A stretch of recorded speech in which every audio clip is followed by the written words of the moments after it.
Hello folks, and welcome back to another review and thoughts on, and I just got done checking out a pretty, uh, pretty decent, well, it was for the most part an alright watch of a lost footage film called Frogman.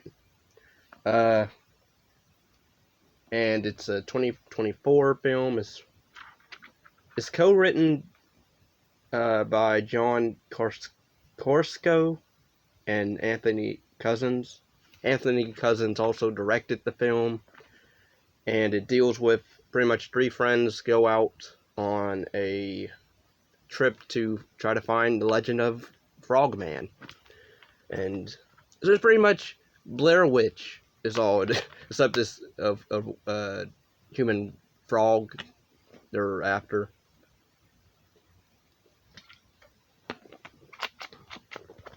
I mean, that's basically what it is.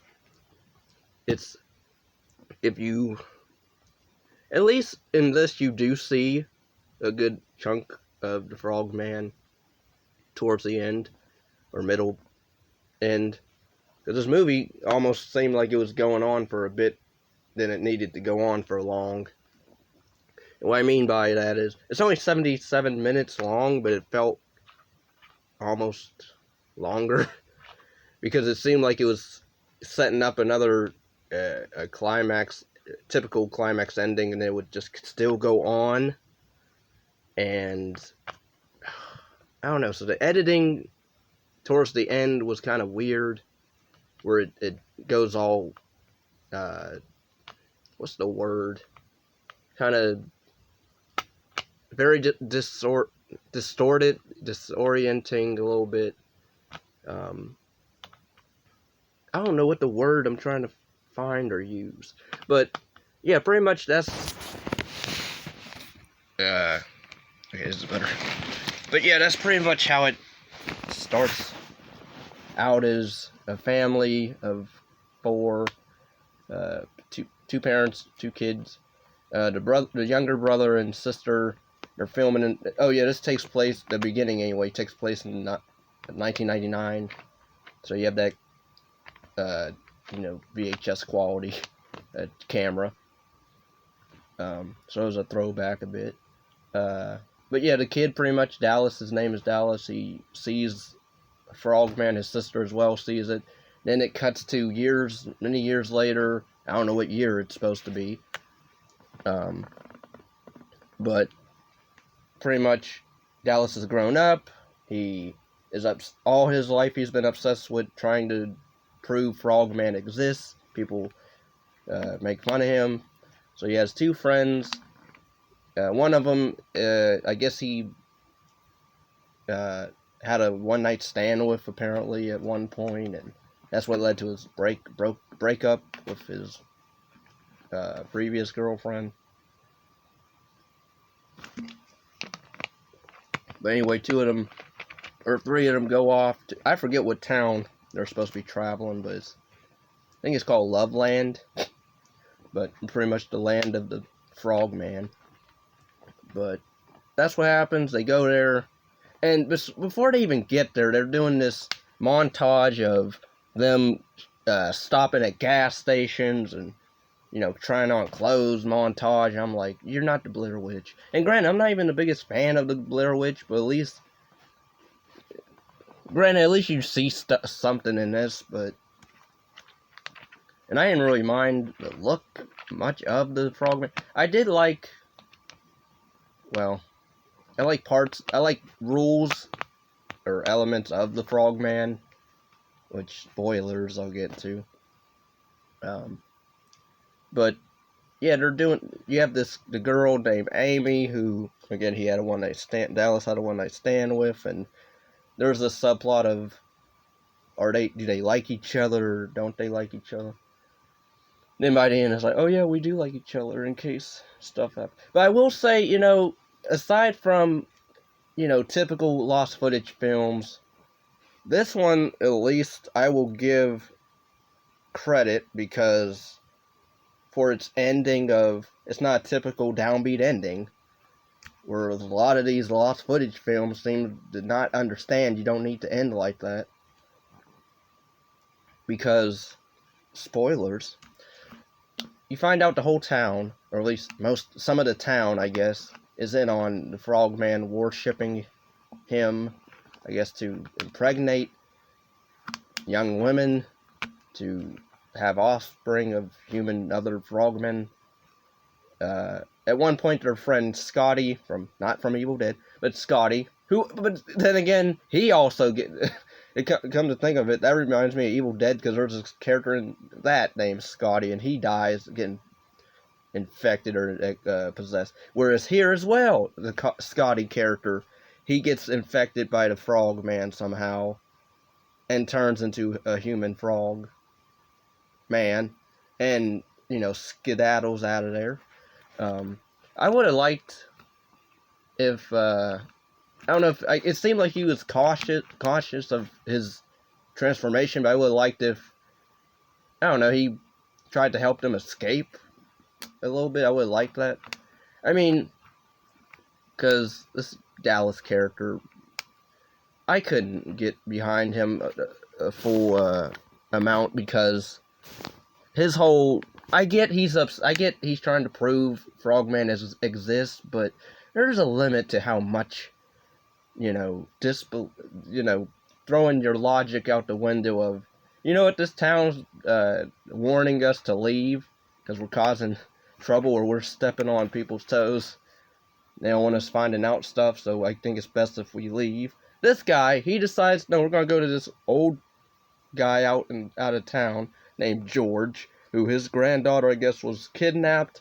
We end up seeing her later on, after that scene, when they go into the caves. And also, he found, I don't know how he has the map to the Frogman's cave. I guess he just does. But, it sucks that, granted, I didn't really care for his character, but his character was kind of cool, where he comes in with a shotgun and starts shooting, cultish.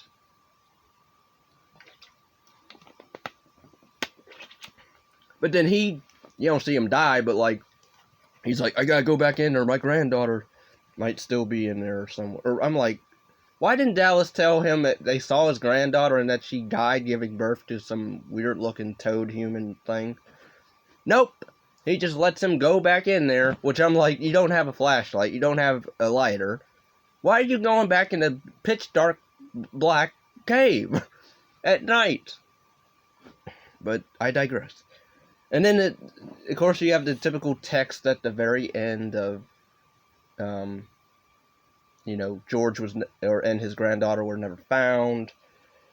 The Scotty guy is presumed missing. The Amy character and the Dallas character, they pretty much split from each other. They don't want to talk. They haven't talked to each other in over a year. She moves to LA, which was given at the beginning, where they meet up at her party, going away party. She mentioned she wants to be taken seriously as an actress, which I thought the girl who played Amy, I thought she did pretty good. Panicking, screaming. I thought she was decent. I liked her attitude of lucky-go-lucky or whatever. Happy-go-lucky chick. Very optimistic.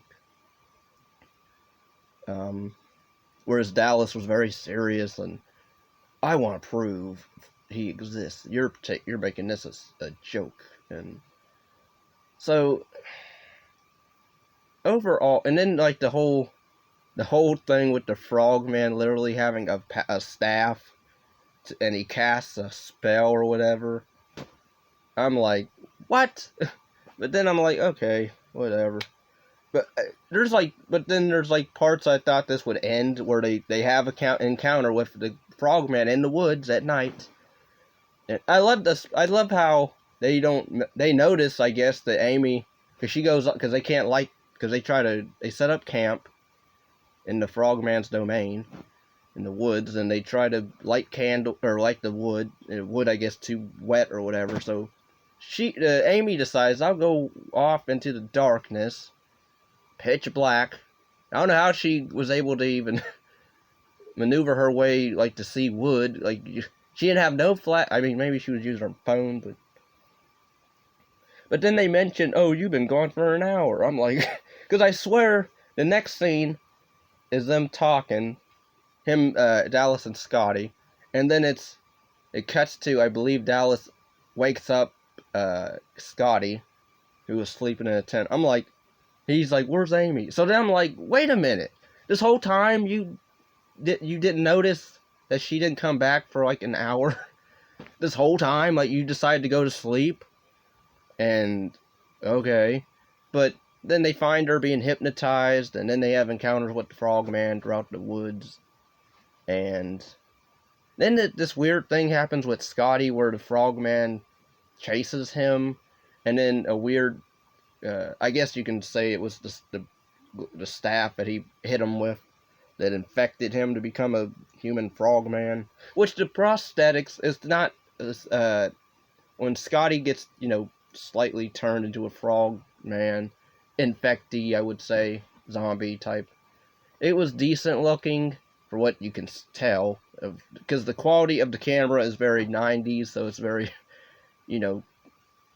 not blurry, but like staticky a bit, and disorienting or distorted a bit.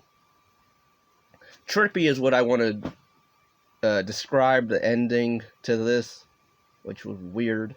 But then the ending of it were, again, Dallas and Amy survive, which I was surprised, because I'm like, usually with a cult town, I don't see how that would work. But okay, they survived, they got out of there. But yeah, it goes off, it cuts to Dallas being at this film festival, and he's being, he shows his documentary or film of his encounter with the Frogman, and people think it's fake, I guess.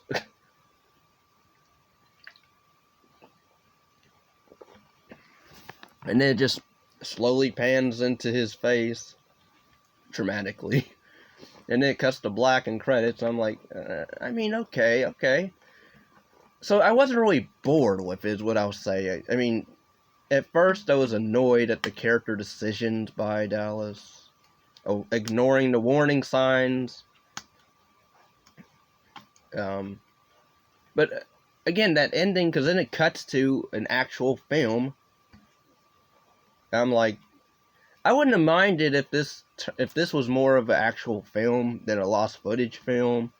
Like if we cut from real the lost footage or film footage to actual film, cinematic, and then cut to lost footage when they're recording or something.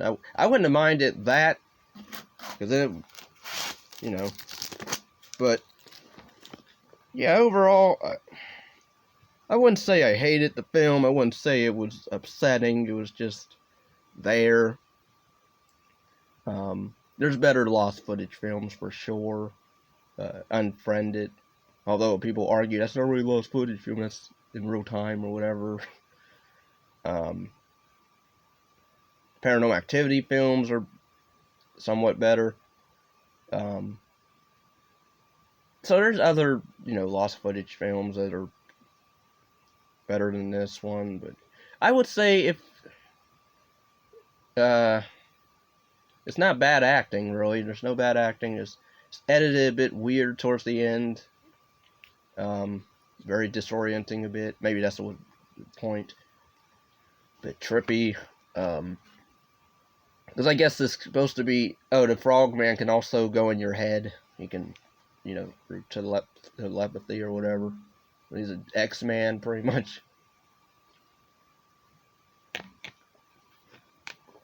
So he's giving Jean Grey a run for her money.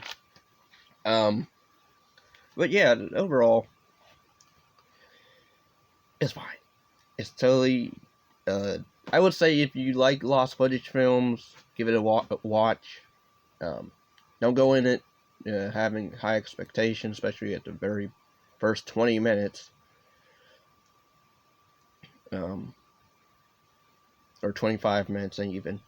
But, yeah, overall, it's fine. Thanks for watching, and take care. Please give a like, comment, subscribe, share, and yeah.